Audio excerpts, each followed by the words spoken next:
Today on the Blockchain Report, Bitcoin's creeping up to 109K and Saylor's throwing around $4.2 billion at it like it owes him money. Trump's Truth Social ETF is live with the SEC because apparently Bitcoin and Ethereum needed a reality TV crossover. And a crypto billionaire gets kidnapped and bites off a dude's finger to escape? Okay, all this finger mangling and more on today's show. Let's go!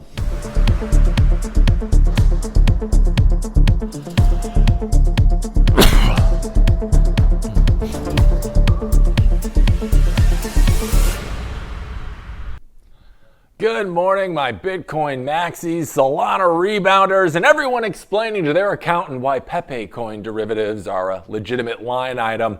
I'm Hank Hudson coming to you live from San Francisco. It's Tuesday. The markets are doing that thing where they move like a dad at a wedding, slow, uncertain, and deeply concerned about inflation. Meanwhile, Wall Street is still pretending it discovered crypto. TikTok traders are rebranding themselves as macroeconomic advisors, and some DAO out there is voting on whether a dog can be the new CFO. Now, before we crack open the headlines like they're airdrops with questionable tokenomics, smash that like button like it's an overhead at Wimbledon, and follow RoxomTV and me at Hank at RoxomTV on whatever social platform hasn't been banned, blacklisted, or bought by a billionaire with a flamethrower. Now, whether you're watching from a Dubai penthouse paid for entirely by stablecoins, a Montana bunker mining Bitcoin on hydro, or your parents' basement while your mom is yelling, "This is not a job," grab your mushroom coffee, close those other browser tabs, and let's dive into the beautifully chaotic mess that is today's crypto market. But first, let's take a quick peek at how the markets are moving in this morning's Market Rundown. Let's go.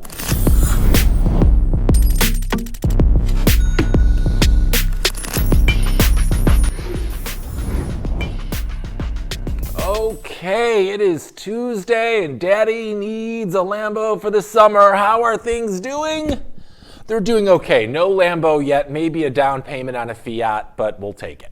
Right now, Bitcoin hovering between 108 and 109K. We were creeping up to 109 this morning, but we've seen a little pullback. We'll get some more info on that in just a bit. Ethereum doing what Ethereum does, and that recently is just hanging around $2,500 right now. It's at about 2,580 a coin. Not a lot happening there. Will we ever see an Ethereum breakout? I don't know. Maybe not. It doesn't feel like it. XRP currently sitting at 228, 229 a coin. Cardano hanging around 58 cents a pop. And last and definitely least, we have Dogecoin right beneath that 17 cents mark, doing a whole lot of nothing for you and me as of late. Elon, come on, get on it, start pumping it. In TradFi, the Dow Jones is down about 77 points this morning. Not really much to talk about. It's sitting around 44,300 currently. The NASDAQ also kind of just chilling this morning, up a very negligible 0.12%, currently at 20,437. The S&P 5, also quiet morning on all fronts. It is up 0.0072%. So basically nothing, not a lot happening in TradFi currently. MicroStrategy's up nothing, about 61 cents, currently standing at about 396, 397 a share. Coinbase is down $2.50 this morning. Tesla is up about 3%. They had a day yesterday, and not the good kind. It seems like Tesla investors out there don't love when Elon starts chirping on the Twitters and getting involved, whether it's the government or saying he's going to start a new political party. They're not loving it. They're like, just focus on the tech, Elon. That's all we care about, and let's pump that stock price. Currently, Tesla's sitting at around 303 a share. NVIDIA up about 0.5% this morning, right around 159. And GameStop up 0.4% this morning, but we saw a little bit of a drawback. Recently, it was around 24. Now we're about 22.5 a share. We got a lot of stuff for you going on today's show. We got a special guest coming up who's going to go over all the big stories of the day, so stay tuned. We will be right back with our bull run after this. Security matters. Zappo Bank, the only way to bank your Bitcoin. Apply now at zappobank.com.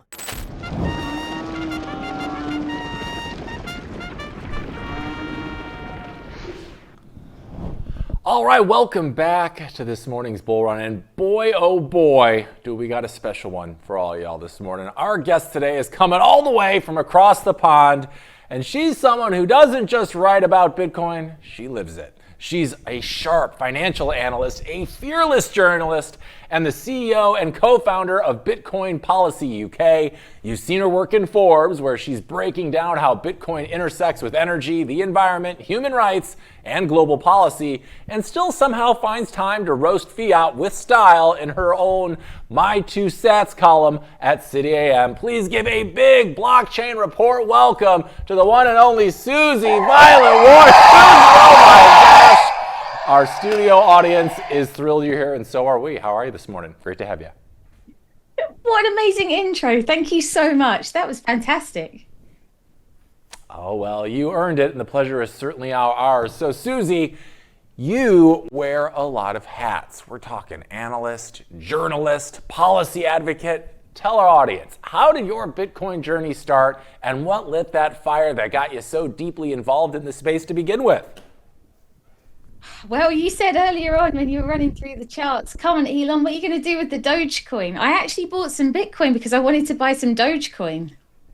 So I started off as a kind of, if you're allowed to say that on here, and then started learning about Bitcoin, realized what it could do, and then saw the world completely differently, and then couldn't stop thinking about it. So then I decided to start writing about it, and then got into the mining side of things, and then naturally it kind of progressed into the policy advocating in the UK, and the rest is history. But my original background, I started off as an accountant, and then I worked in IT. So I think that my entire background, I was predisposed to Bitcoin anyway. I just needed to discover it. Yeah, it sounds like it. You got a little bit of the tech background, a little bit in the financial end, and then you saw that crazy dog with the sunglasses, and you're like, I gotta buy that. And then you're like, wait a second, after you did some research and you found your way to the Bitcoin crew, as most of us end up doing with a little more info. Well, we are super excited to have you here this morning. We got some stories that I can't wait to talk to you about. So you ready to rock and roll? Yeah, absolutely. Okay, so hang tight. We're gonna bring you back in just a sec, because first, our Lord and Sailor, Michael Saylor, he's back and doing his usual thing. And there he is, you crafty guy. As Strategy has announced a new $4.2 billion at-the-market program. And no, it's not for software development or a new product line. Surprise, surprise. It's to buy more Bitcoin, of course. They're issuing up to $4.2 billion worth of 10% Series A perpetual stride preferred shares, which is a very fancy and long way of saying, give us money and we'll turn it into Bitcoin. The shares will be sold gradually depending on how the market's feeling. So if your cousin Chad starts day trading STRD stock based on vibes, now you know why. Now, the company's stock dipped about 0.6% Monday afternoon, which might have more to do with the Trump announcing the 25% tariffs on South Korea and Japan than Saylor's never-ending orange coin obsession. Still, Bitcoin slipped too, dropping about 1.5% to around the $107,000 level, possibly reacting to tariffs, retail sentiment, or the collective exhaustion of watching Strategy treat debt and equity markets like a Bitcoin vending machine. Now, Strategy says proceeds will go toward general corporate activities, which includes, shocker, buying more Bitcoin, keeping the lights on, and maybe tossing a little something to preferred shareholders along the way.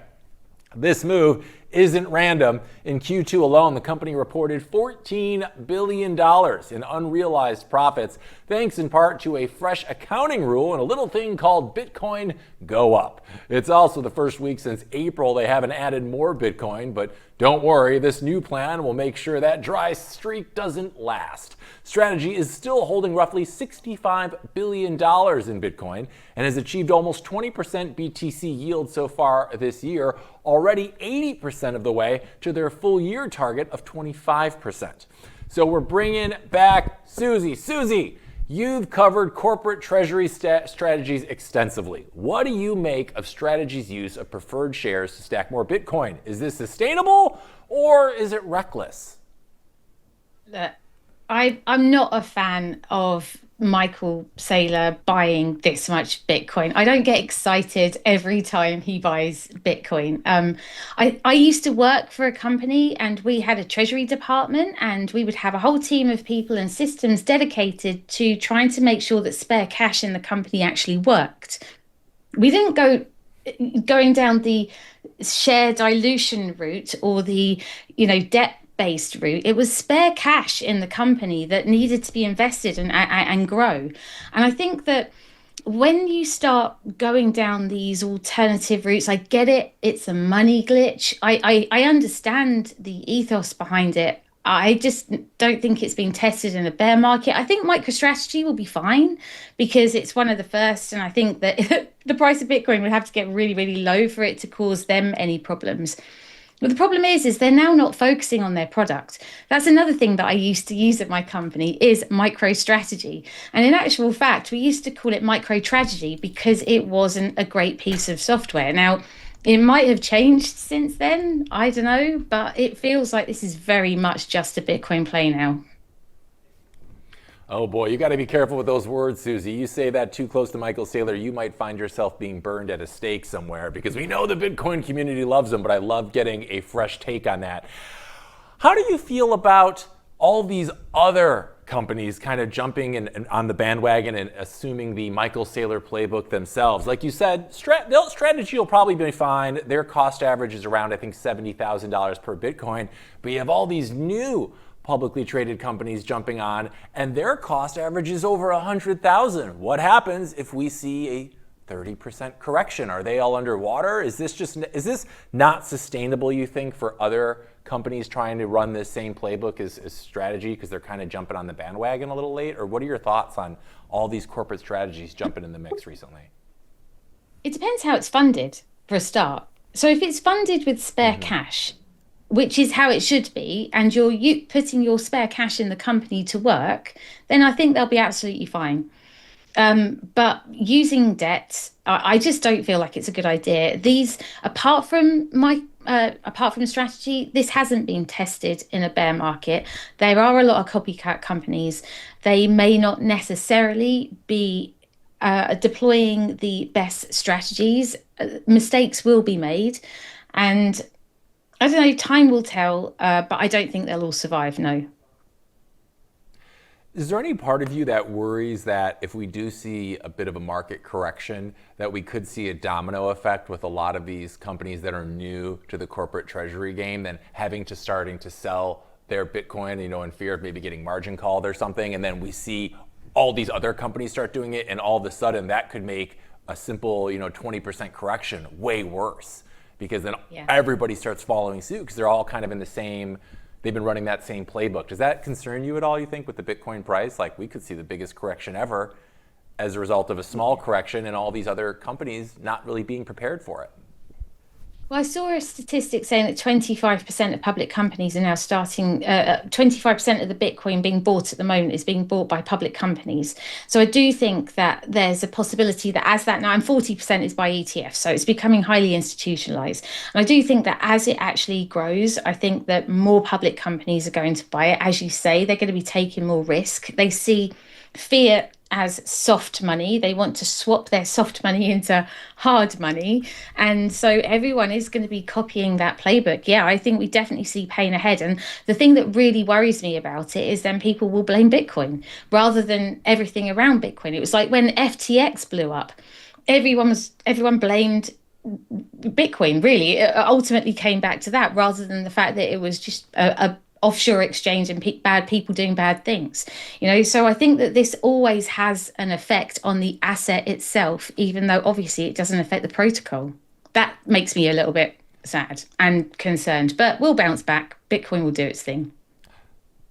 Yeah, no, I agree. It's one of those things where the human element kind of gets in the way of the perfection that is Bitcoin, right? Like corporate greed or whatever, people trying to use these new financial mechanisms to put Bitcoin on their balance sheet. But then, like you said, if things go south, it could be a correction, I worry, unlike we've really seen before. And it could, like to your point, affect the public image of Bitcoin, even though Bitcoin's got nothing to do with this, right? It's a tool that's maybe being incorrectly utilized sometimes. So we'll see. Hopefully I'm wrong. Now with Saylor, he's been pushing toward nearly 65 billion in Bitcoin holdings now, which is a lot. Do you feel like there is a regulatory risk to one public company becoming this influential in the Bitcoin market? Yeah, I mean, he's going to probably be one of the first trillionaires on the planet for a start. Personally, he's got his own big, huge stash.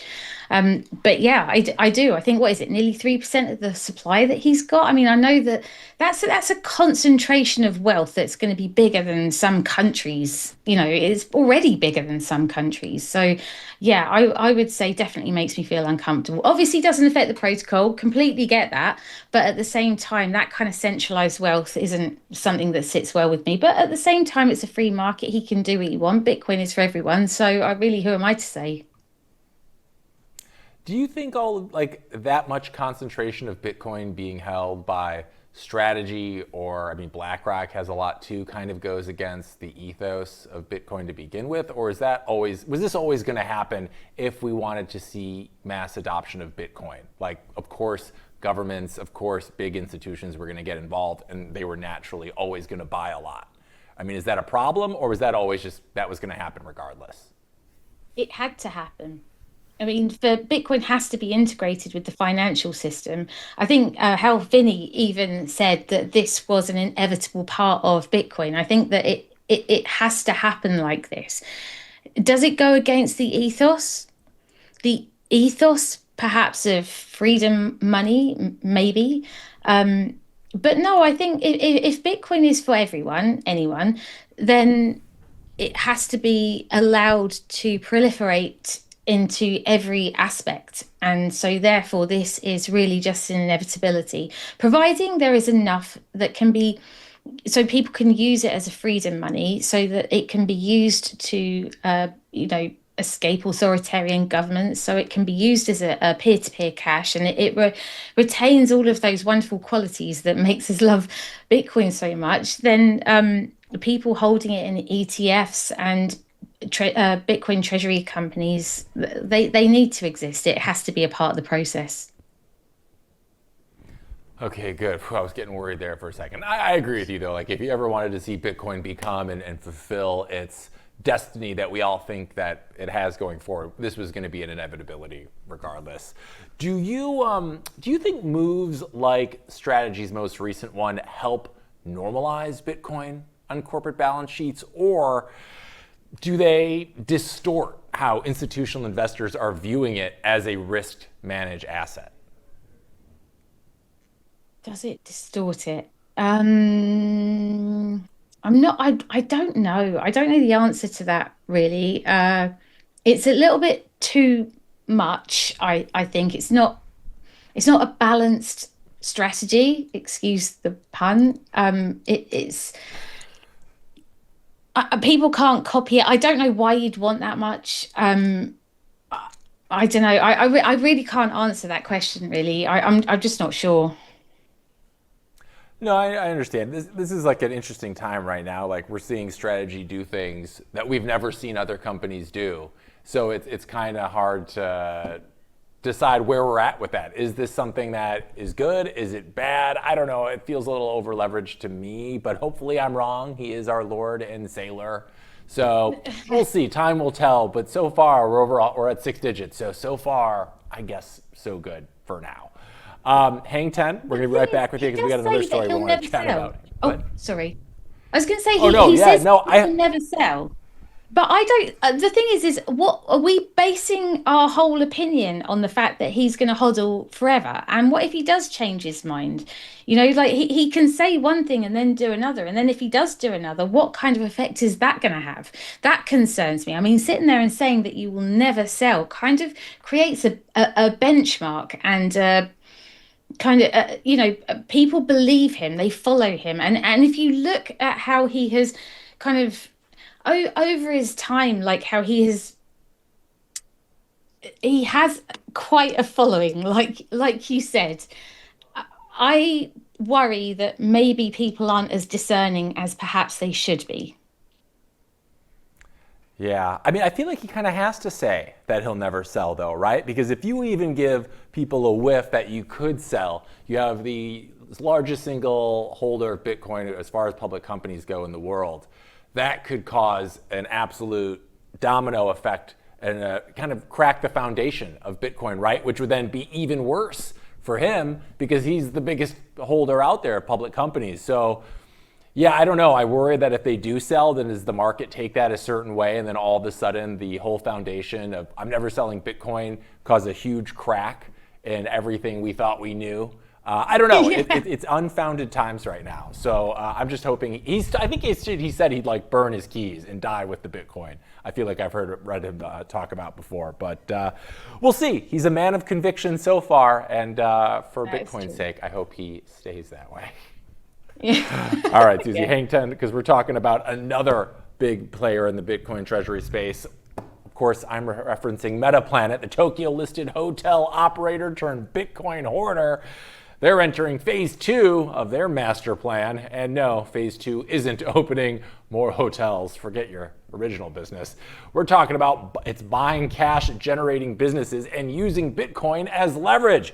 Because apparently, if you hodl hard enough, you can just buy a bank. In a recent interview with the Financial Times, Metaplanet's CEO Simon Garovich laid it out plainly, saying, "We think of it as a Bitcoin gold rush." He says the goal is to accumulate so much Bitcoin so quickly that they hit escape velocity, basically become the Michael Saylor of Japan before anyone else figures out what the hell is happening.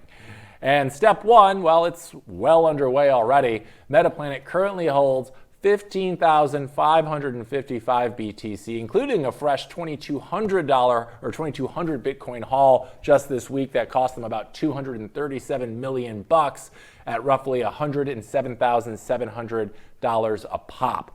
Their average buy-in across the board, just a hair under 100K per coin, which isn't bad, especially considering their plan is to scale that stash all the way to 210,000 by 2027. That would be 1% of the total supply of all of the Bitcoin that will ever exist. For reference, even Coinbase doesn't hold that much. So what are they going to do with all this BTC? Well, they're going to use it as collateral, like bonds or securities, to borrow cash and then buy other companies. No convertible debt, no junk bonds, no strings attached to random share prices. Garovich prefers preferred shares and is eyeing targets that align with the mission, like, say, a digital bank in Japan. Because in his words, Metaplanet wants to provide digital banking services that are superior to the services that our retail is getting right now, which isn't exactly a high bar. Now, crypto-backed lending is still rare in traditional finance, but it's inching into the mainstream. Standard Chartered and OKX already launched a pilot program earlier this year, letting institutions post crypto and tokenized money market funds as collateral. Metaplanet is trying to turn that concept into a corporate strategy, stacking Bitcoin now to unlock capital later. It's basically number go up meets buy out your competition. And the market, well, they seem to love it. Their stock is up 345% this year, giving them a market cap of over $7 billion despite bringing in, let's be honest, very little actual revenue. It's a page straight out of Michael Saylor's playbook. Strategy, now has $112 billion market cap and over 597,000 Bitcoin on its books. Metaplanet wants to be the Japanese version, same strategy, less software.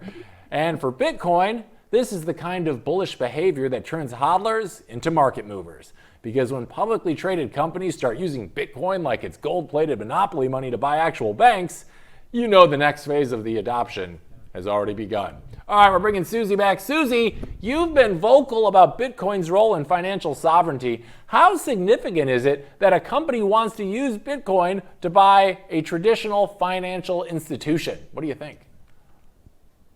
Once again, I think it's inevitable, really, that this was always going to happen. Bitcoin's going to find its way into everything.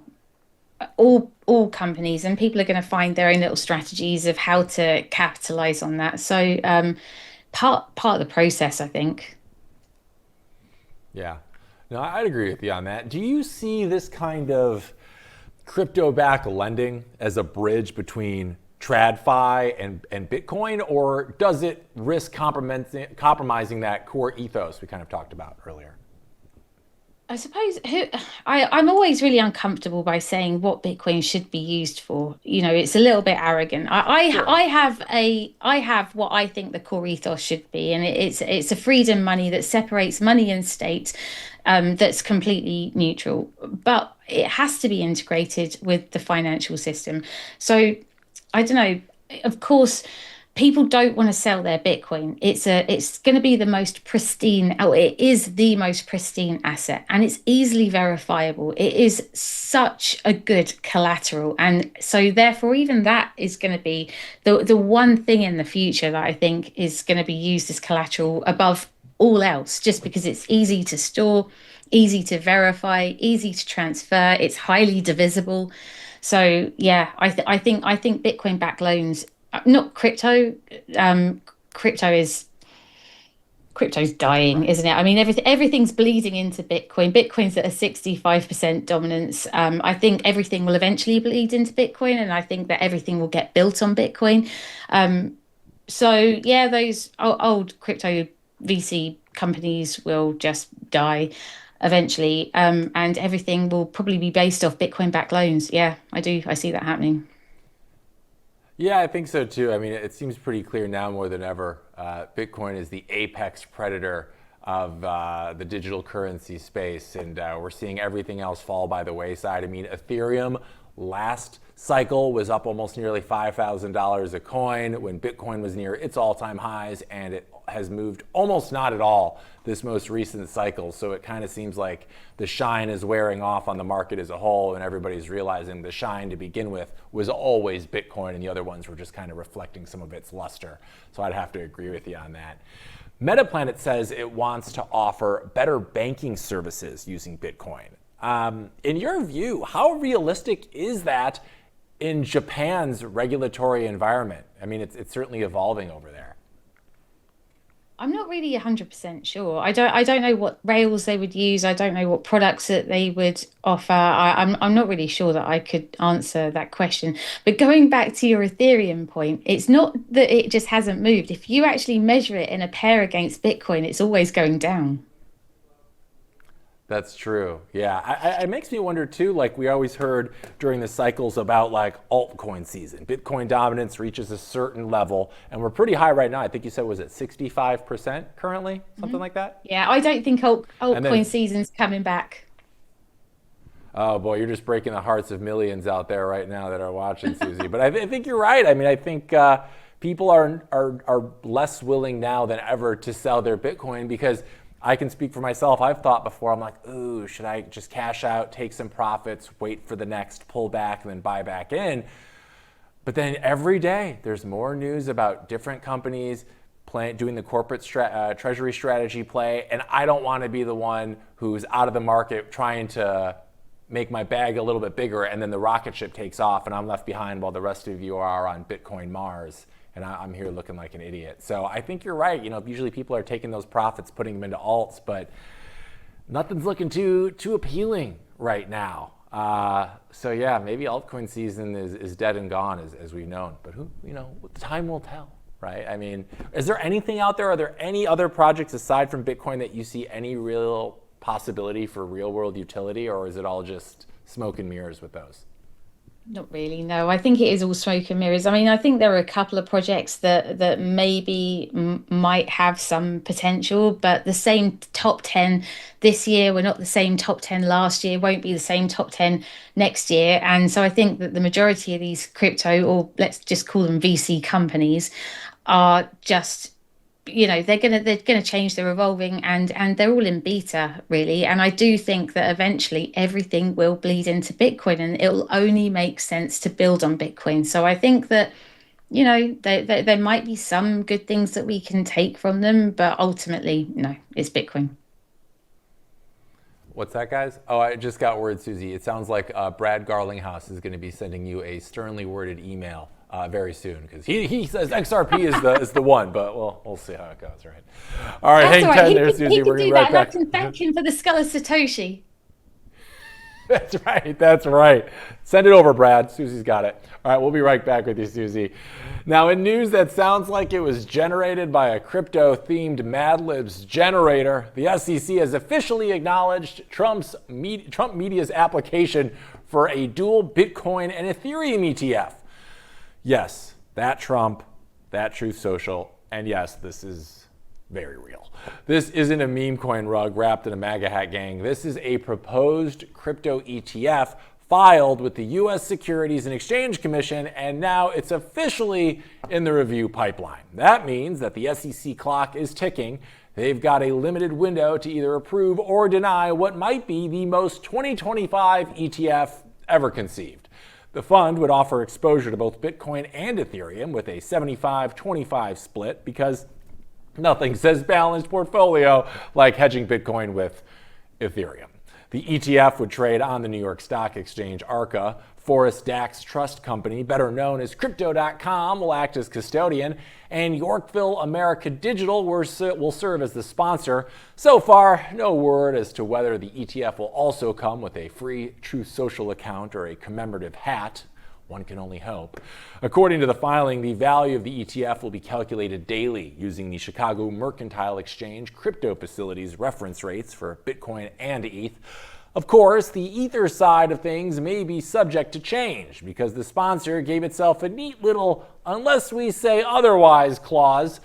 Cold storage custody is part of the plan. Crypto.com will hold Bitcoin and Ethereum in separate wallets away from its customer assets. So if this thing does launch, at least your exposure won't be living in a hot wallet next to Chad's Doge options, or maybe Susie's. It sounds like she might have a couple of those too. Now, the S1 form for the ETF was originally filed on June 16th, and while it may sound wild, this isn't happening in a vacuum. The SEC is neck deep in crypto ETF filings right now and reportedly exploring a new, more automated process to streamline approvals. Meanwhile, Fidelity's Solana ETF has been delayed again. The SEC opened up another public comment window and asked for rebuttals because nothing screams cutting-edge digital finance quite like old-school government paperwork and waiting 35 days. Still, Bloomberg ETF analyst James Seifert says these delays are expected, and the fact that the SEC is engaging, even through amendments and refilings, is a net positive. So while we're not getting approvals just yet, we are getting some movement. And the Truth Social ETF acknowledgement is part of that larger trend. Now, whether you think it's genius, chaos, or a marketing stunt with an SEC filing fee, one thing is clear. Crypto ETFs aren't fringe anymore. They're bipartisan, bizarro, and headed for your retirement portfolio. And if this one somehow gets approved, well, let's just say the future of finance might involve watching Gary Gensler try to explain cold storage on Capitol Hill while holding a Truth Social screenshot. All right, we're bringing back Susie. Susie, from a policy and perception standpoint, what does it mean for Bitcoin that a politically charged platform like Truth Social is now pushing an ETF? Well, it's an ETF that is not a Bitcoin spot ETF. It's got, Ethereum in it, for goodness sake, and all sorts of other nonsense. Gross. So I would just say that Trump's obviously going through a shitcoining phase, isn't he? He needs to grow out of it. At some point, he'll realize that crypto causes harm.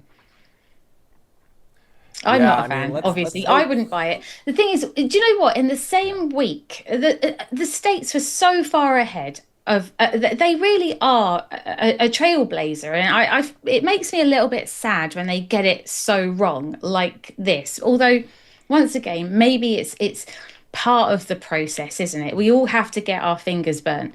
But in the UK, they've made it a lot harder for retail to buy Bitcoin, and we don't even have access to the retail spot Bitcoin ETF. And the same week that BlackRock and the US approved a Bitcoin spot ETF, at the beginning of 24, our financial conduct authority actually made it a lot harder for people to buy Bitcoin in the UK just before it went on 100% increase in 2024. So we've got very different regulatory environments.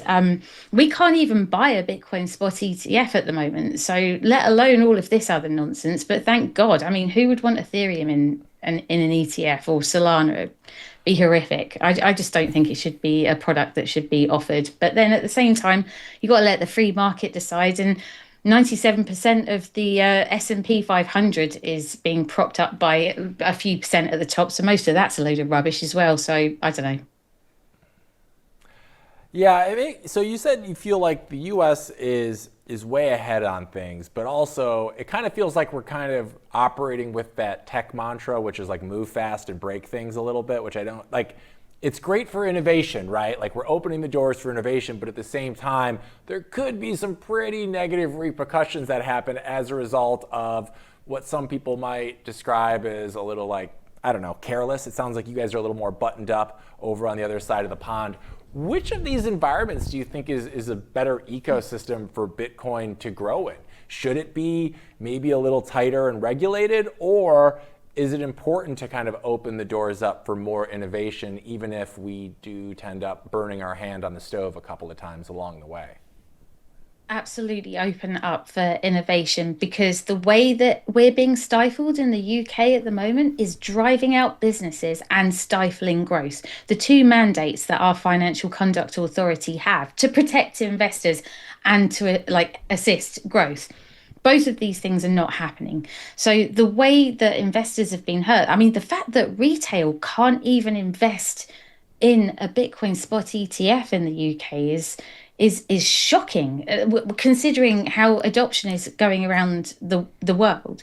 So I would say that we don't even have an opportunity for a second mover advantage, I don't think, because our policy and our regulators really don't understand it. And I actually do think that the US is smashing it out the park. I mean, yes, they're going to make mistakes.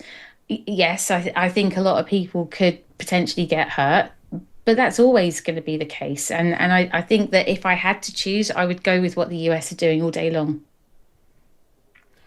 Yeah, well, as someone in the colonies over here, I'm glad to hear that. But it does often feel like it's a 2 steps forward, 1 step back type of thing here, right? It's like regulations for crypto and Bitcoin, great. Trump coin, let's take a step back. Because it's like these things that are enhancing the legitimacy of Bitcoin in the public eye. And then we see other things that it's like, this is why some people think Bitcoin is a scam, because they loop it in with like these altcoins, these shit coins, these Trump meme coins and stuff too. But I guess that's still progress going forward when it sounds like over in the UK, you guys are just kind of at a standstill waiting at the bus stop without any kind of movement. So I guess 2 steps forward, 1 step back is the better move right now. Yeah, but do you know what? This is really easily solvable if they just distinguish between Bitcoin and crypto. We would have it would just be so much easier. You could then just go for it and not worry about the 1 step back. The step backwards is because they are introducing all of this crypto nonsense into the mix. And let's not forget, Bitcoin is a decentralized global protocol. Crypto are VC companies with CEOs and they're centralized. They're not even remotely the same thing. So until that separation is made and it's made clearly, I think we're still going to be seeing these issues. The issues I see come from the fact that regulators, politicians, people just don't understand the difference between Bitcoin and crypto. Yeah, I agree with you. And I think that's just one of those things that comes down to education, right? And that's kind of like part of what we're doing here at Roxom as a Bitcoin-centric network is like, hey, there's crypto and then there's Bitcoin, when a lot of times people conflate the two as being one and the same, but they're really not. One is this perfect beacon sent from the heavens to revolutionize finance, and the other are just a bunch of crap we buy in pump.fun to try to turn a quick buck and usually get wrecked. So no, I agree with you. And I think that comes down to people like you and others in the industry that are helping draw the line and the designation between those two. But yeah, we're only 16 years in, and it's going to take some failings along the way, I think, for people to really on a public sphere to really understand the differences between the two. But we're getting there. We're getting there. Do you know Next what also question, doesn't please. help though? Actually, Yes. can I just say one last thing? I Yeah. think what really muddies the Please. waters is when you think about how these crypto VC companies work, they can issue their own tokens, which means that they essentially print their own money. And if they can print their own money, they can fund these really big marketing campaigns. And then they can put all of this information out there to educate people, which people think that they're doing their research. They've read an article on Cardano, wicked. Cardano's the next new thing. Bitcoin's a boomer coin. Let's get rid of our Bitcoin. And then they start reading all of these different articles, thinking that they're doing their research, not knowing that it's funded by these VC companies that can essentially print their own money. Yeah, and when you can print your own money, you're no better than the federal government, and that's like the whole point, right? Is that you can't print more Bitcoin whenever you want. Like it has the structured halving system and the rewards. So yeah, no, I agree with you, but it comes down to an education thing, and we're getting there. I think Bitcoin maxis are like 300 million strong, they estimate right now, which makes us like 1/24th of the world population, if I'm mathing correctly. So in due time, but hey, we went from very humble beginnings from a simple white paper to where we are now, where governments and gigantic institutions are buying in onto the Bitcoin train. So I think we're headed in the right direction, but of course there are going to be some hiccups along the way. But that's okay, we're getting there, slowly but surely. So back to the story we were talking about, I would love to get your thoughts on this. Do you think that the politicization of ETF filings, like this Trump media one, could help or hurt the mainstream adoption of Bitcoin as a neutral global asset? Like, I feel like it probably does some good things for the very pro-Trump crowd, right? But then there's other people that are going to associate Trump having his hand in this as a not good thing. What are your thoughts on that? I don't know. I could argue both sides. Yeah. One, it raises awareness and gets people talking, whether you're for or against. That has got to be a good thing. It's getting into people's psyches. I mean, most people's first touch point with Bitcoin, they dismissed it anyway, but it's still a touch point. So I think that's a good thing. However, I do think that Bitcoin should be apolitical. I don't think it is an apolitical tool. And from that point of view, I don't think it should be politicized. So I don't have an answer. I can see it from both sides.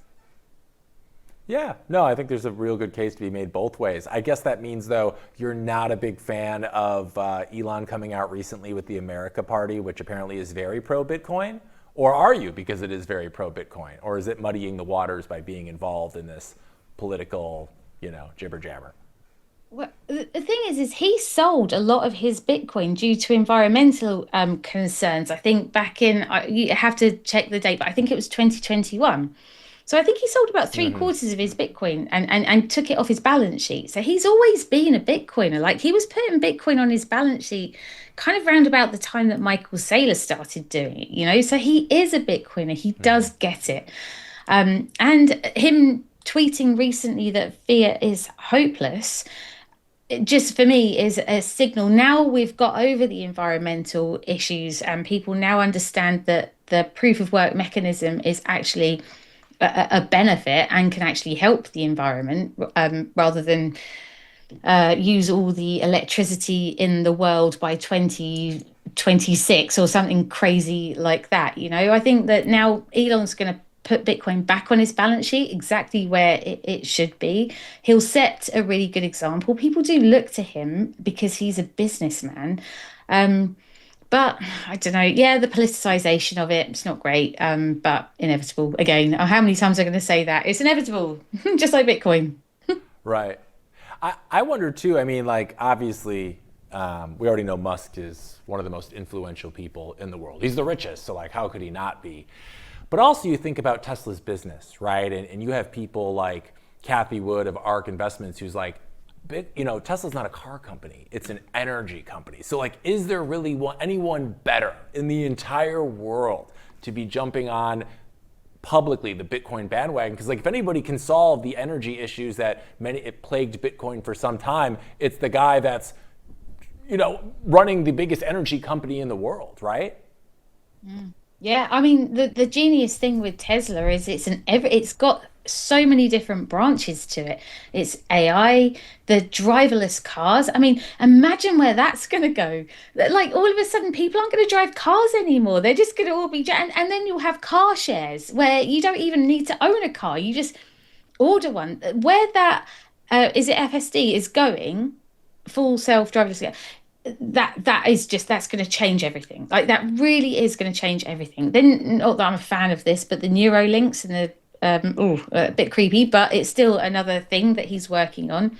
Obviously, his cars are the best sellers. He doesn't even have to advertise, does he?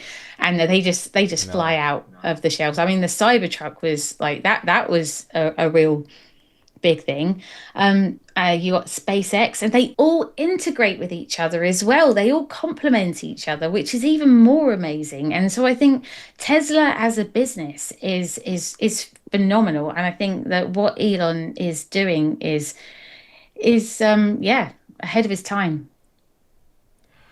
Yeah, you can like him or hate him, but like he is the Galileo of our generation. Like I've never seen anybody create more than he has in such a short period of time. And you said Tesla, Neuralink, the Boring Company.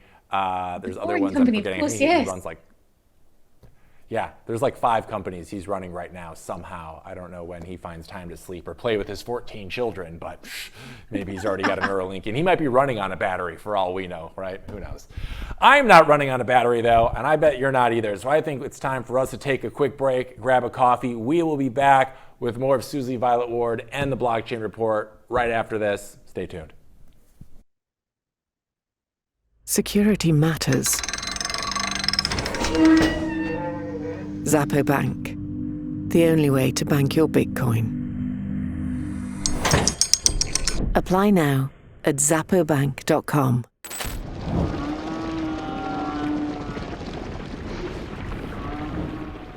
All right, welcome back. It's time for more Bull Run with our special guest, Susie Violet Ward. So stay tuned. She's going to be rejoining us in just a second. But first, Verano Global Investments, a NASDAQ-listed real estate firm best known for running hotels across Mexico, is now making Bitcoin part of its business model.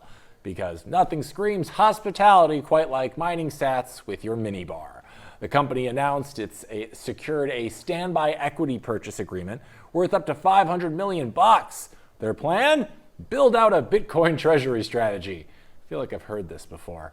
But also, not just buy and hold, they're looking to go full Bitcoin native by integrating crypto payments and loyalty rewards programs into their hotel operations. That's right, your next beachfront vacation in Cancun might come with Sats back, baby.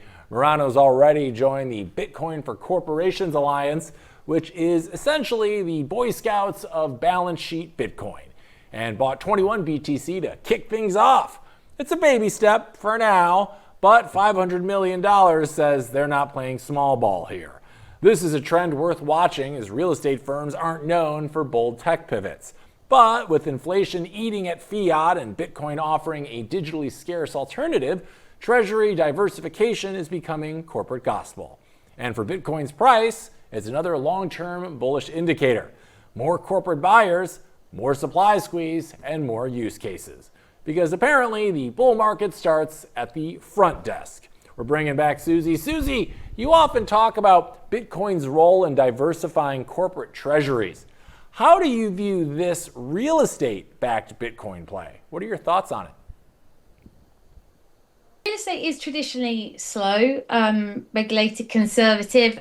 You can't break it up easily. You've got to sell a whole house. It's not easily divisible. We know why Bitcoin's great. So this kind of signals, a shift from real asset allocations looking for liquidity and a hedge against macro shocks. And if property firms begin to hold Bitcoin, then the price models and rent values are going to evolve around it. Mm-hmm. It is interesting. It seems like there are more products like this coming out. We had the pleasure of chatting with Grant Cardone at the Bitcoin conference just last month, and he has some new projects where he is wrapping Bitcoin along with large commercial buys. as like part of the whole package. Do you feel like this integration, or how would I put it, combination of like real estate assets and then Bitcoin is actually like a good thing for Bitcoin in the long term? Like, it would seemingly add an element of credibility if you're kind of combining old world finance and new world, right? Or what are your thoughts? Or could this get sticky in a way that maybe I'm not anticipating? I don't see the need, really. I think Bitcoin will do its thing. Like you said earlier, it's a 16-year-old asset. It's still a baby. We don't need gimmicks. I mean, I don't want to use the word gimmick. I don't know if it is or it isn't. I haven't quite figured it out yet. But personally, if I had spare cash, I wouldn't bother with property anyway. I think property's had its day. If you need a house to live in, absolutely buy a property. But when it comes to any kind of investment vehicle, I would say it's definitely had its day. And you mentioned the word gimmick, which I like. Do you feel like this Bitcoin loyalty rewards program they are offering in hospitality, is that a gimmick, or will that actually help bring mainstream consumers into the ecosystem in a meaningful way? I think all of these things are helpful. I wouldn't see that as a gimmick. I think that anything that normalizes Bitcoin and all these really clever little ways that we get to integrate them into people's lives, I would say definitely welcome and definitely worth trying out. And you talked about integrating Bitcoin into people's lives in a meaningful way. We saw a big development yesterday.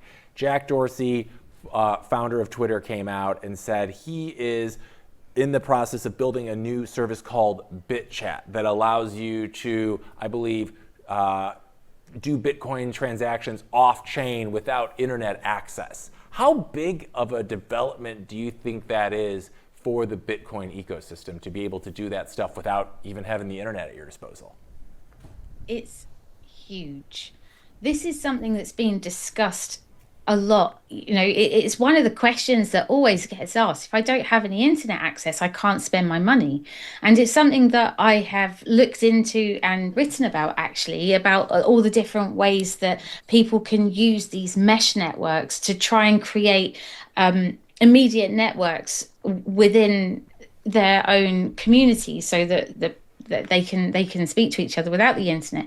And I think this will be using Bluetooth. And if you can create like a Bluetooth network between a group of people, I think it solves a real problem that was one that a lot of people would say was not holding Bitcoin back, but something that really did need to get resolved at some point. So I think it's very clever. Yeah, Jack Dorsey has come out before saying that he thinks that in order for Bitcoin to reach its full potential and go where we think it will, that it needs to become a true medium of exchange, like a currency, right? So I can buy and sell goods, services using Bitcoin. Do you feel like this move to BitChat is Dorsey putting his Bitcoin where his mouth is? He's always putting his Bitcoin where his mouth is. I mean, he's done some incredible things. If you look at Nostr and how he's been trying to further that, I mean, he's really involved with the development of Nostr. I know that he understands Bitcoin. It's almost like he sees Twitter as his test bed of all the things that he wouldn't want to do again and now wants to try and fix them in a protocol like Nostr. He understands the need for decentralization. He really understands censorship and why money has to stay free, with CBDCs on the horizon and all these authoritarian governments rising up again around the world. I mean, I think it was the Human Rights Foundation that said 72% of the world is under some sort of authoritarian regime. And that may be some like India that are technically democracies, but perhaps not really. So like he sees all of these problems. He's definitely a freedom fighter. And I think that he's looking for real tangible ways to give people access to a global, borderless, neutral money.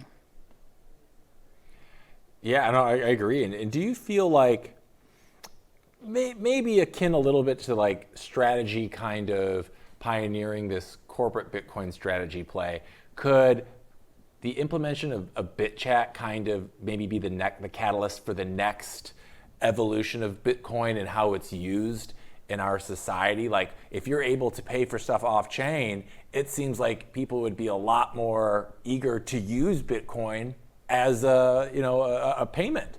Do you think that this could act as like the next big leg up in Bitcoin's evolution? Without a doubt, I think it's always been on the cards. It's always been a problem that needed to be solved, and I think if he has genuinely solved it, I think it's a huge game changer. Yeah, And I'll be it will curious. it Do will you it know if will they it will said when it'll replicate come out? through lots of different things. People will then take that idea and then they'll build on it and create new solutions, and it will just evolve from there. I think this is just the start. Yeah, agreed. And I think that's kind of been one of the big pain points for Bitcoin, at least in the most recent years, is like it is still a little the software, or not the software, but like the interface, right? How do I easily just say I want to pay you a couple Satoshis right now, peer-to-peer easily? Like, how do we do that? And right now you have these long wallet addresses, and it can be very intimidating, especially for new users. So part of me wonders, will this help that process of simplifying those transactions so it can be as easy as me taking $1, giving you $1, and you accepting it? And this will be like the first iteration of us finally being able to spend Bitcoin easily like we can with fiat currency?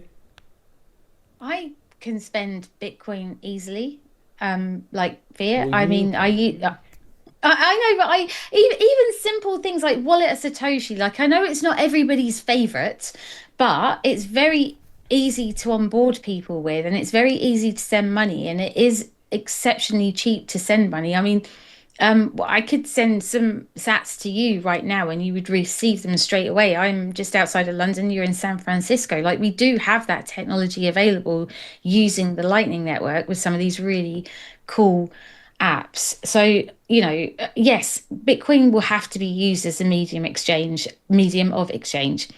We do have Yeah. options where it is good and easy to use Bitcoin as a medium of exchange, but offline. That's Yeah. the game changer. Offline is. And I feel like though the interface, I know you could do it, but like you're in the space. I always think of this in terms of my dear mother.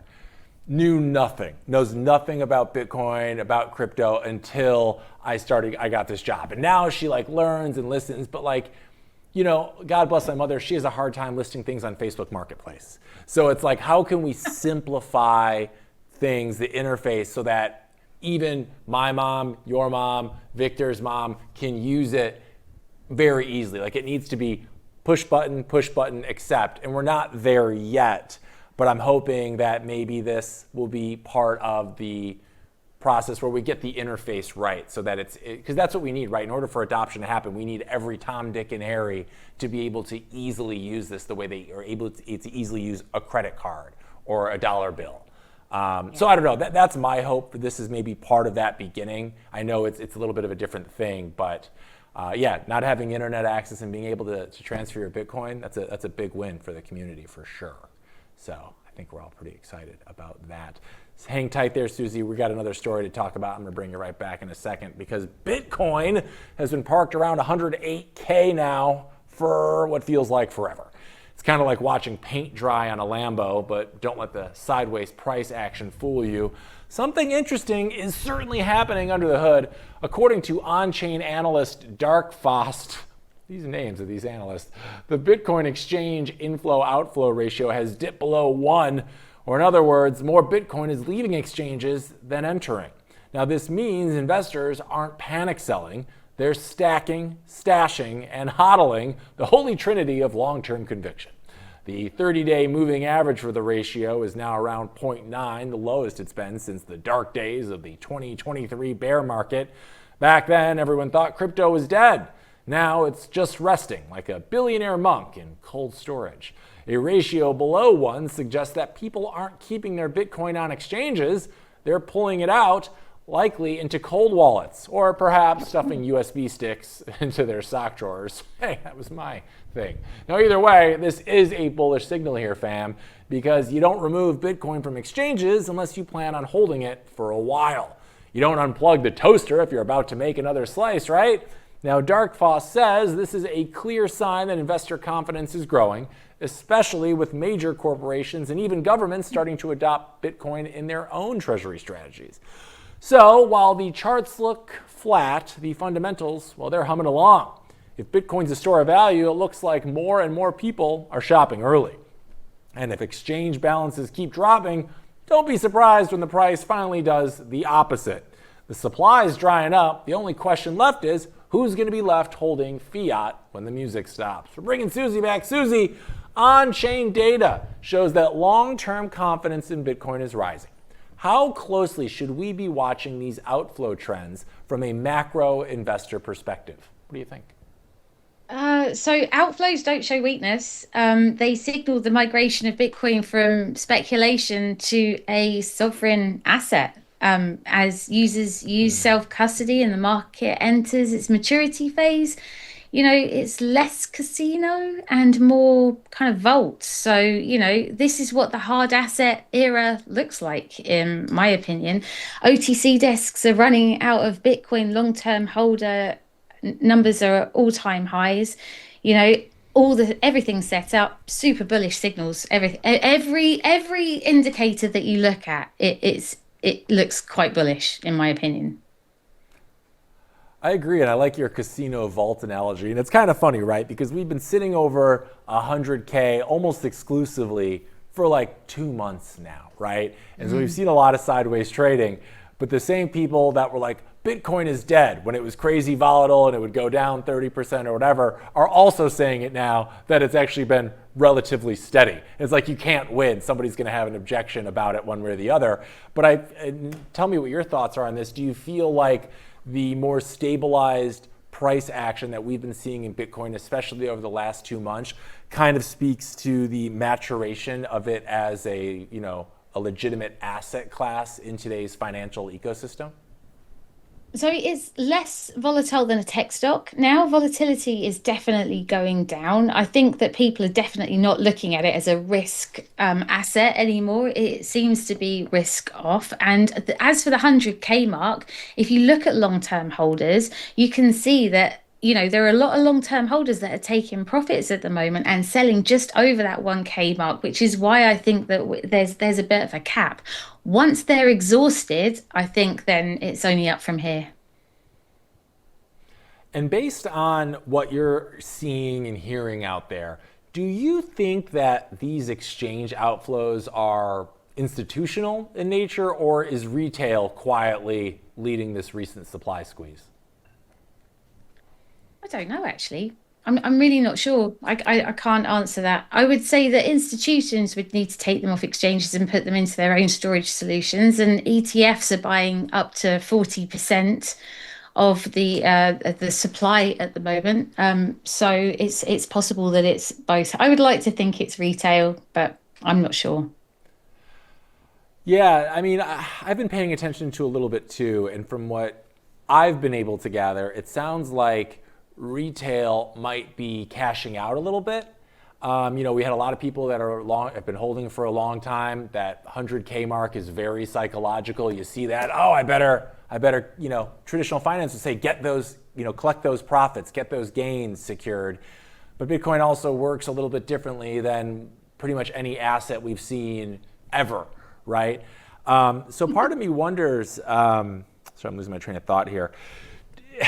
Do you feel like maybe the fact that retail seemingly is been selling a little bit recently and not buying in is retail getting priced out right now, maybe psychologically in people's minds? You and I both know you can buy the smallest fraction of Bitcoin down to like the 8th decimal point, right? But those big numbers, 100K, do you think that is maybe causing people who would be interested in entering this space thinking, I've already missed it, it's too late, $100,000, like there's no point, like it's not a high enough alpha play anymore? Do you think that these big numbers could maybe in a way be dissuading retail from jumping back in on the Bitcoin train? Perfectly possible, yes, of course. Because I speak to people all the time that say, I've missed my chance. A lot of people think that. And like you say, not everyone knows that you can just buy a very small amount, like $5. So it goes back to the education point that you mentioned earlier. There's a big gap in education. And this is the best asymmetrical bet that we've ever had. So, where it can go down is, where it can go up. It's just number go up technology. And I think when people do finally understand that and the penny drops and they'll realize that 100K is cheap as chips. So I don't know. I think that the sellers are the long-term holders, and I think that those long-term holders do want to take some profits. That's what I'm seeing. However, yeah, I do take your point. I do think there's a psychological aspect and an educational gap. Yeah. And do you feel like these exchange outflows that we've been seeing as of late, could these maybe be an early signal of an upcoming like Bitcoin supply shock? And if so, what do you think those implications will be for the price discovery in months ahead? Like we always love doing the price prediction game. Like right now, based on what you're seeing and hearing out there, what are you kind of thinking that we could see Bitcoin at by the end of the year? Of course, this is not financial advice. We're just curious to your opinion. I really don't like price predictions. I really don't. If You're the only if person. Everyone loves them. No, if I was forced to say, I'd say easily 150 by the end of the year, maybe pushing 180. I mean, we saw a God candle a couple of months ago, like it went up by $10,000 in a day. That's perfectly possible. And like we said earlier, the OTC desks are running out of Bitcoin. The last figure I saw was like 134,000 that's only available. ETFs are gobbling it up, public companies and treasury companies are buying loads. So, it is running out. We are looking at one hell of a supply crunch that's going to be on the horizon. Some people say that that's not going to happen though. There are other voices that say that a supply crunch is a myth and it's definitely not going to happen. But I think BlackRock are buying more than the daily issuance each day of Bitcoin. So I don't really see how it can go any other direction.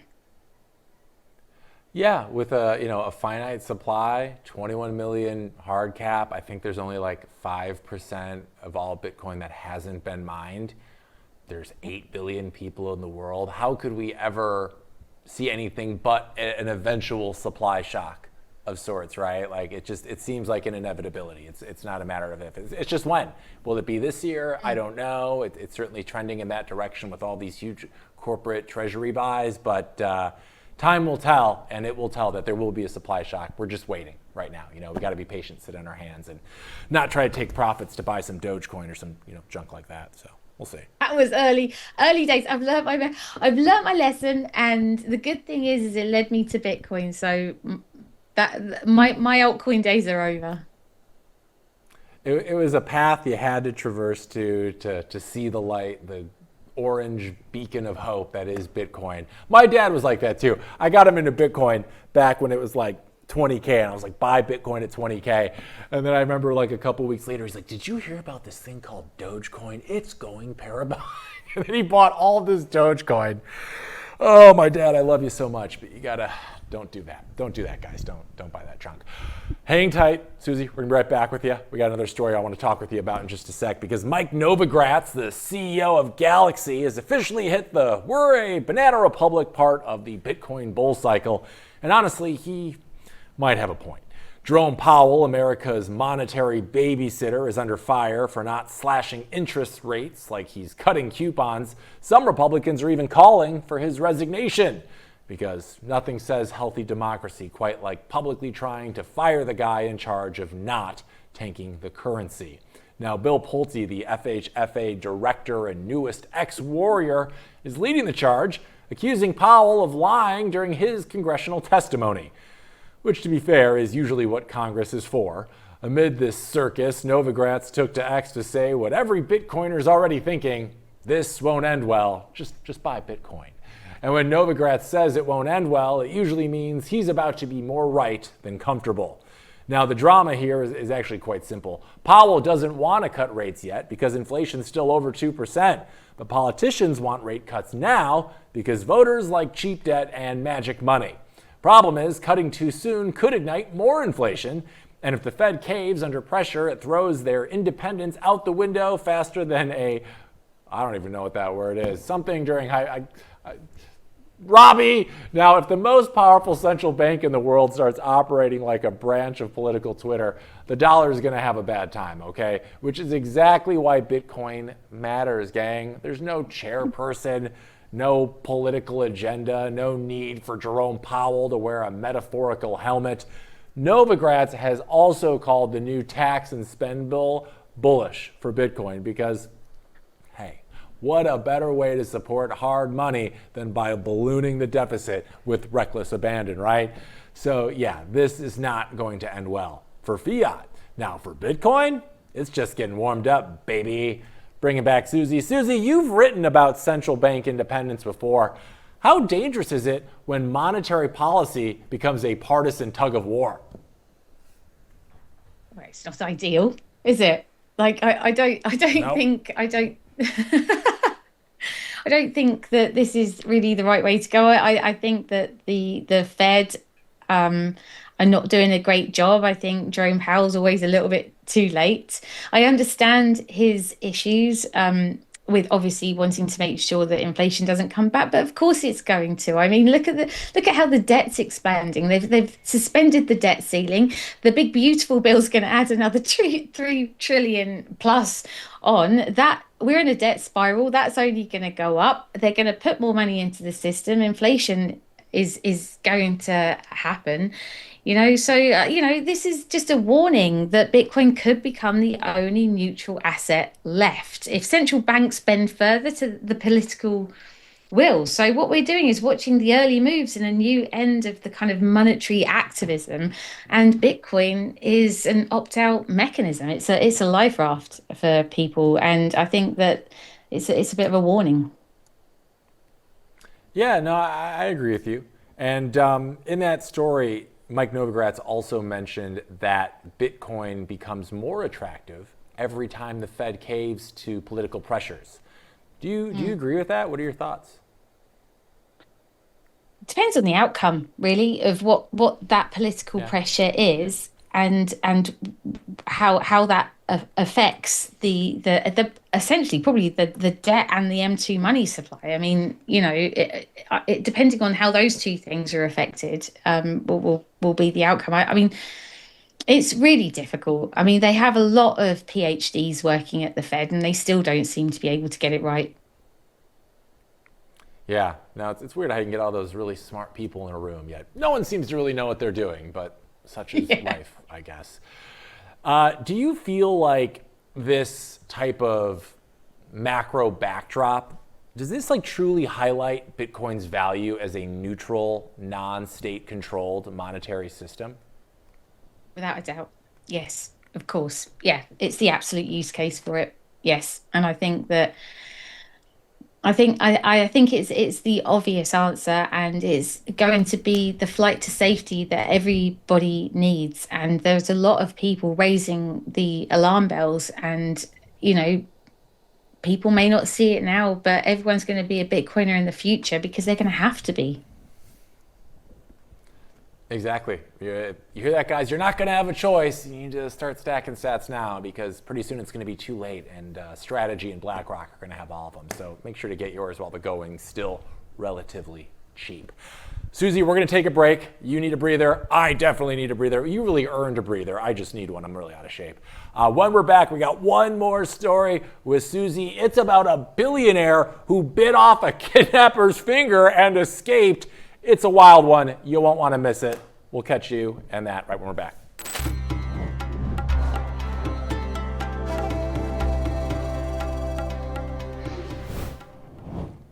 All right, welcome back. It's time for a little blockchain without borders, and our special guest, Susie Violet Ward, will be joining us in just a second. But first, Australian crypto billionaire Tim Heath may have lost a tooth, but he gained a severed finger. What?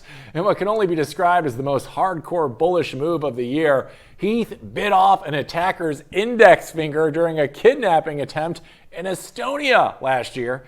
According to Estonian court testimony, two men posing as painters ambushed Heath in his stairwell and tried to force him into a van. One of them, a former boxer named Alahaverdi, and then a really long last name that I can't pronounce, tried to silence Heath with a hand over his mouth, which turned out to be a pretty bad move. Heath chomped down. The attack lasted 30 seconds, and he escaped back into his apartment. Police later found part of the finger in the street, 100 meters from the scene, because this story just refuses to be boring.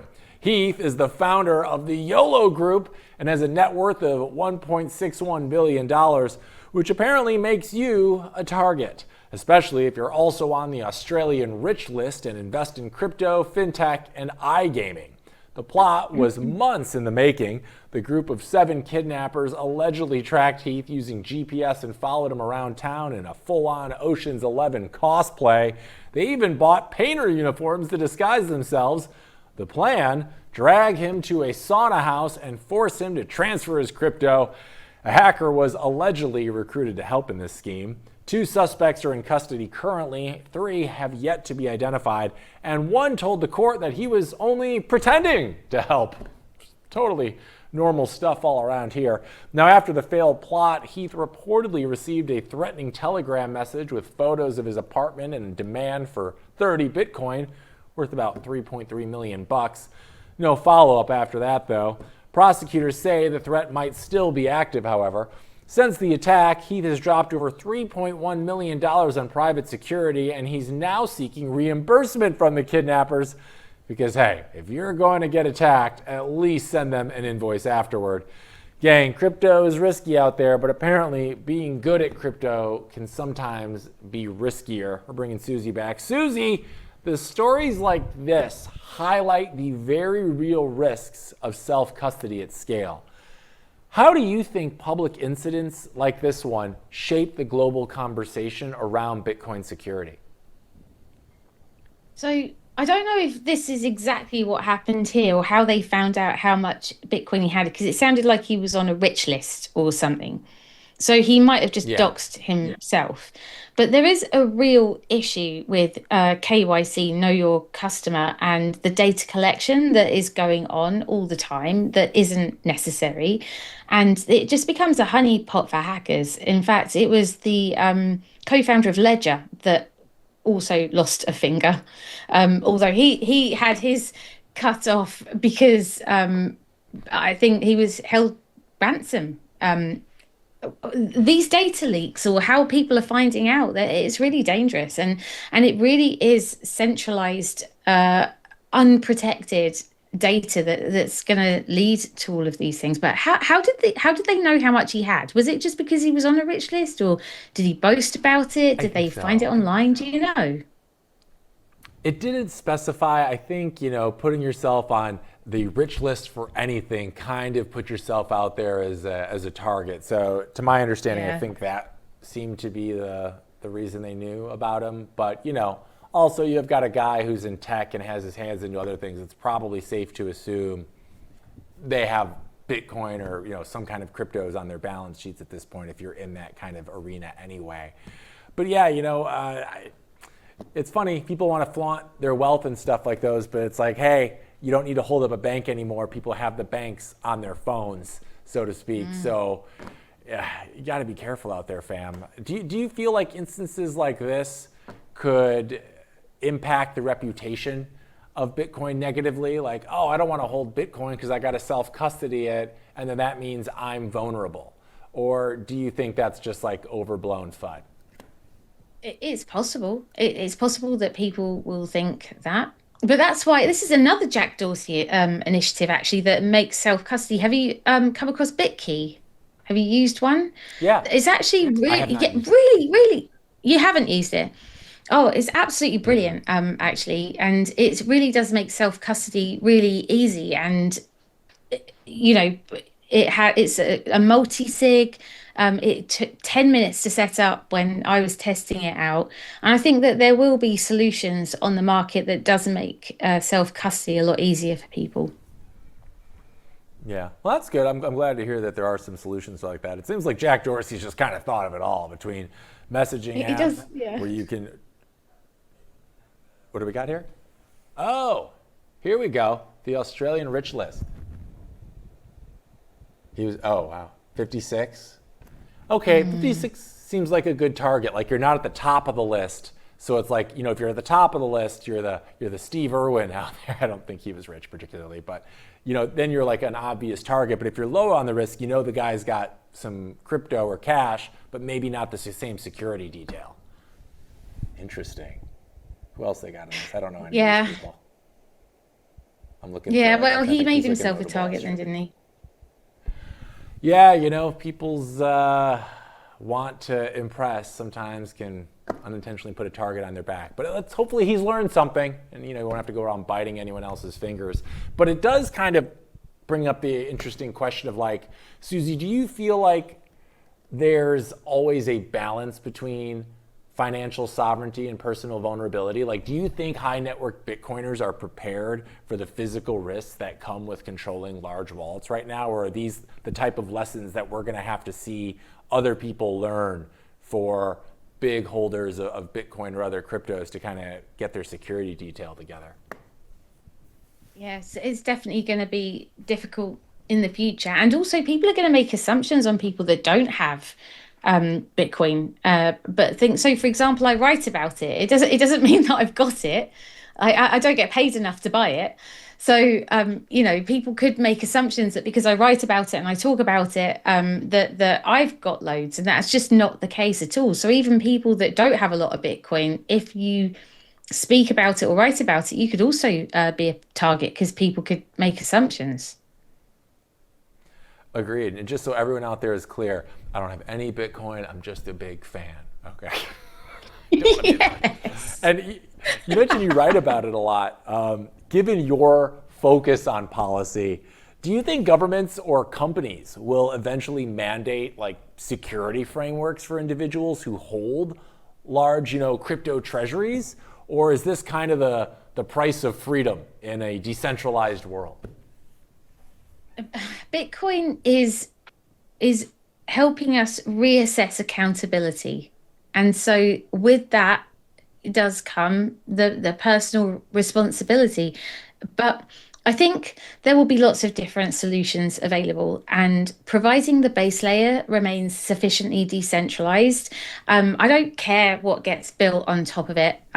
We can have all these different solutions, and they can be highly regulated or not regulated at all, and everything in between. And people will choose what's good for them based on the trade-offs that they want to make. So I think that it will just open up options, and people will just have to take more personal responsibility. And if they don't want the personal responsibility, then they can go down the more centralized route and have somebody look after it for them. I think all those options will be available.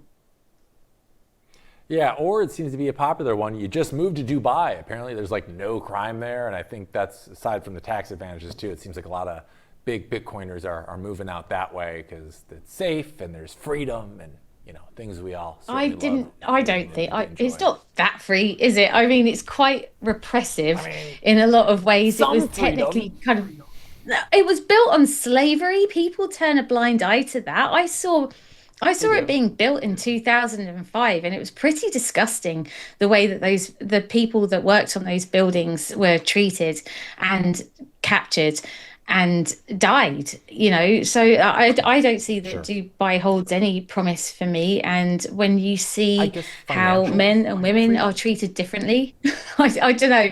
For me, it doesn't look like a place of freedom where I would want to move to. Understandably so. I just remember at the Bitcoin conference, I met so many people that were like, yeah, I'm in Dubai now. And it seems like it's quote unquote safer there. And like I said, there's a lot of tax advantages, I guess, by being there. So it offers some freedoms while totally ignoring a lot of other ones that you and I certainly enjoy every day. So like anything in life, I guess it's a bit of a trade-off, Well, Always. Susie, I got to say, it has been an absolute smashing time having you on the Blockchain Report this morning. We really appreciate you coming on board, especially on such short notice. But before we let you go today, I'm sure we have a huge contingent of our audience that's like, hey, this Susie, she knows what's up. I want to learn more about her and all the cool things that she's doing in the space. For those people out there, where can I send them? You can go to Twitter and just look up at Decentrasuze. That's the easiest way. Well, Susie, I love it. Well, Susie, thank you so much for your time today. It's been an absolute joy. We love to have you on the show, and we got to have you back sometime. Even though you're over there in the oppressor's country, we forgive you, and I hope you guys forgive us for that whole thing 249 years ago. We're celebrating our anniversary next year, so no sour grapes about it, I hope. We're Okay, good. I'm glad It's we were able fine, to yeah. smooth that over. Good. Yeah. Susie Violet Ward, it's been a pleasure. Thank you so much, and we hope to see you next time. We're going on break. When we're back, we got a couple more stories. What is Drake doing? Apparently, he's got a new song that talks about Bitcoin, and Scottie Pippen is saying things again. We'll talk about that more coming back. We'll see you in a sec.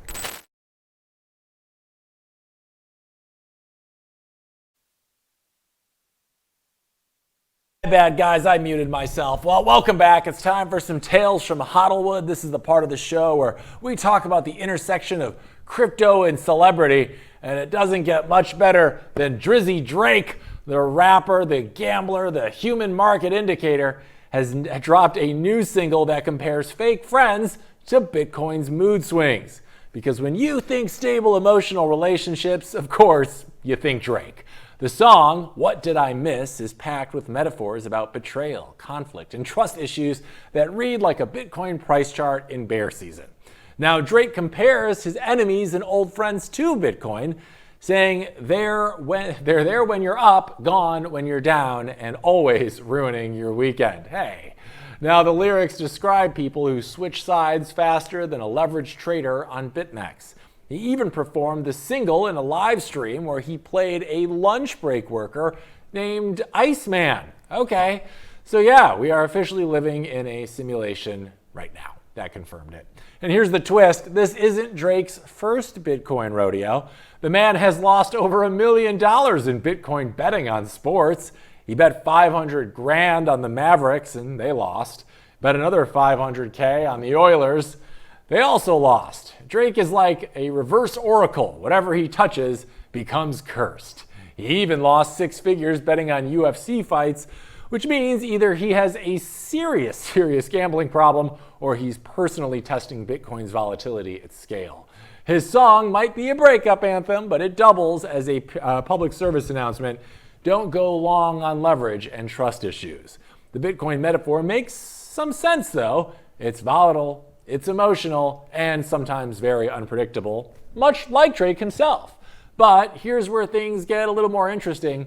His lyrics normalize Bitcoin for a mainstream audience. And when pop culture references Bitcoin without mocking it, you know it's not fringe anymore, it's culture. So Bitcoin is no longer the weird friend who talks about Austrian economics at brunch, it's Drake. And that means we're probably due for another wave of retail interest sometime soon. Hopefully, they learn from his losses. And in other very fun news, Scottie Pippen, well, 6-time champion, Bulls icon, and apparently part-time crypto degen, has taken to X to reveal his top 11 cryptocurrencies. And no, this wasn't a sponsored post from Binance. This was pure, unsolicited Scottie Pippen, baby. At the top of his list, Bitcoin, of course.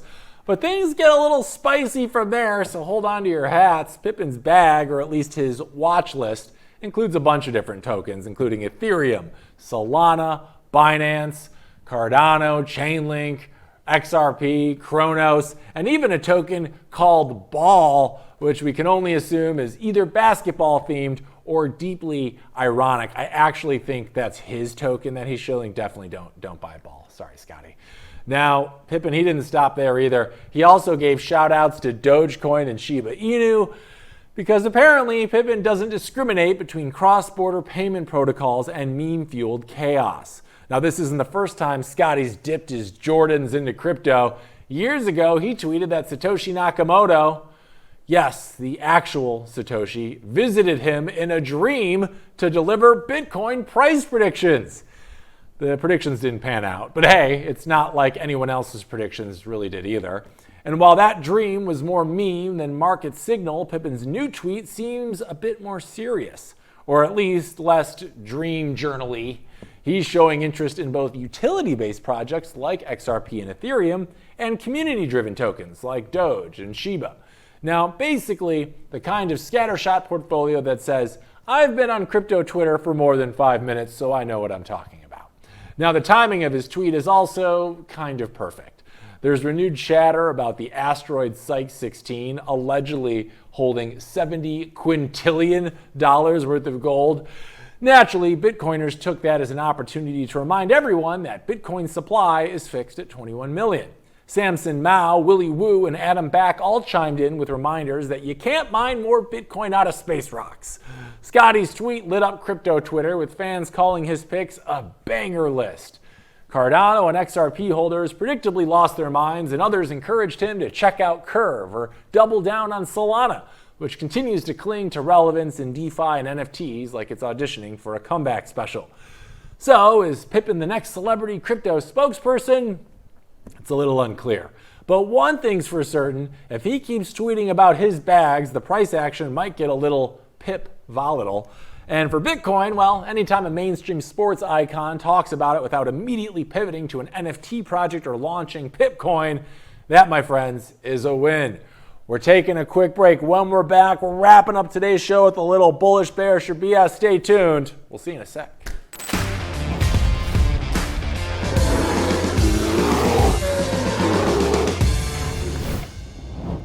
All right, welcome back. It's time we wrapped up the day with a little bullish, bearish, or BS. This is the part of the show where we go over our top stories of the day and decide if they're looking good, bad, or otherwise for our beloved Bitcoin. Let's get rolling. First up, Michael Saylor's company Strategy is launching a $4.2 billion preferred share sale to buy, you guessed it, more Bitcoin. Of course, I'm bullish on this. Anytime a publicly traded company raises billions to stack more sats, that's a big vote of confidence. Corporate accumulation like this shrinks available supply and pressures price upward, especially when it's Saylor treating debt like a DCA strategy. I mean, big money buys equals big bullish energy. I'm bullish. Good start. Next up, we got Metaplanet. They plan to use their new monies to buy, or now they've got 15,555 Bitcoin to leverage acquisitions, including a potential digital bank in Japan. I mean, this is bullish too, right? We talked about it with Susie. This was always the way it was going to go, because this is what adoption looks like. Companies using Bitcoin, like gold, to finance expansion. Using BTC as collateral for real-world acquisitions proves its utility and long-term value. That's rocket fuel for future price action, my friends. Bitcoin back to bank buys, super bullish on that. Too bullish to start. We're getting hot. Next up, we got Trump Media. They specifically True Social's parent company is filing for a 75-25 BTC Ethereum ETF. The SEC has officially acknowledged the application. This one was tough. I always take everything Trump Daddy does with a grain of salt, because like we talked about earlier, he's a 2 steps forward, 1 step back kind of guy. But I think it's a forward movement. I'm bullish on this. I mean, regardless of how you feel about the guy or Trump or True Social at all, an ETF with this kind of political backing forces Bitcoin deeper into mainstream. Approval would open the floodgates for retail, institutional, and now ideological capital. This is kind of political capital meets market capital, which, gang, that's a bullish indicator, whether you like it or not. So I'm bullish on that, but just barely. So 3 bullish. Wow, we're getting really hot. Let's go for the clean sweep. Next up, we have Bitcoin exchange outflows are continuing to rise as more Bitcoin is leaving exchanges than entering, which suggests long-term holders are moving coins into cold storage. This is almost always a bullish signal here, fam. I mean, this is classic pre-pump behavior. When coins leave exchanges, it means fewer are available to sell. Less supply equals higher price potential. This is one of the strongest leading indicators that we've got. So fewer sellers equals a very bullish setup going forward. 4 bullish. Can we get the clean sweep? Last up, we have billionaire Tim Heath fights off would-be kidnappers in Estonia by literally biting one of their fingers off. This story is insane, but it's also BS. I mean, pretty incredible bravery, zero impact on Bitcoin's price, unless, of course, we're pricing in trauma premiums now. This is pure crypto chaos with zero market consequence. Wild story, but like, again, totally BS for the charts, so I'm BS on that one. So today's score, let's recap it. 4 bullish, 0 bearish, and 1 BS. So today's market diagnosis is firmly bullish here, gang. I mean, listen, Bitcoin's up, corporations are buying, I got the money gun out, we got the graphics going. This is all bullish. We've got a bullish day all around, and we are so happy that you joined us for this episode of the Blockchain Report. As always, gang, make sure to like, follow, and subscribe at RoxomTV and me at Hank at RoxomTV. Everywhere and anywhere social media platforms exist, you'll probably find us somewhere. Just type in RoxomTV, you'll see us there.